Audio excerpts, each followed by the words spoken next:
This video is presented to you by Arkin Optics, which is an optics manufacturer that I've personally used and showcased plenty on both channels. What I like about them is that they make optics that punch way above their weight in regards to pricing. Their EP5, for example, has a 5 to 25 zoom range with a 56mm objective lens, 34mm main tube diameter. It's got a very informative reticle on the first focal plane, illumination, zero stop, a lifetime warranty, and many other awesome features. The optic on its own is already great value, but it really adds when you get the combo pack. With that, you get your choice of rings or a one-piece mount, bubble level, throw lever, flip-up caps, a hat and a shirt, patches, and a rear shooting bag. On its own, it's $237. When both the combo pack and the optic of your choice is added to the cart, using code TEXASPLINKING will save $170 as well as support the channel. So in case you guys haven't heard of Arkin Optics, do be sure to check them out when putting together your next long-range rifle. I'll be sure to put a link in the description down below. Again, coupon code TEXASPLINKING to save $170. This is my clone of a MK13 Mod O, or some might refer to as a Mod 3, but we won't get into the weeds of it. It's a Remington 700 and 300 Win Mag built by Dan Ross. It's got a Knights armament. I think it's the Mark 11 Mod O suppressor on there. Got a Harris 6 to 9 inch swivel bipod. Night Force. This is the NX 8 to 32 by 56, I believe. Try to go clone correct with what Chris Kyle would have used. I kind of try to replicate his rifle here. Got the McCann Industries rail. This is a Macmillan A2 fiberglass stock. So again, this was trying to be cloned to be kind of like Chris Kyle's rifle, if you guys haven't seen that video from a year back. Speaking of a year back, that's about the last time I shot this thing. I remember I was at 25.5 MOA, so I'm just gonna try to repeat whatever I did a year ago, shooting the same Hornady 195 grain Botel hollow point, the good old brown box. That stuff's damn near collectible at this point, but got 10 rounds left. Hopefully it doesn't take all 10. At the same time, I'm pretty unfamiliar with it. It's been about a year, so I'll be happy with any hit once again.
time. Yeah. 5-inch. Oh, and we got one shot left for the 5-inch. I didn't even bring up ammo for if I were to go to 10. Thank goodness. Another excuse, I'm not an MOA guy. I don't read this language. All right, I'm on 5-inch.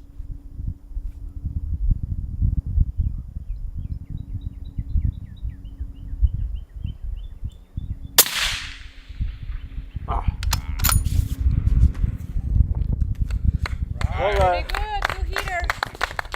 2 for 2. All right, guys, and once again, I wasn't terribly ambitious. I said if I got any hit, I'd be happy. It took a while. It took to the 9th round. I only brought 10, so that was the perfect amount, I guess, to get an attempt at the 5-inch, and that didn't really go too well either.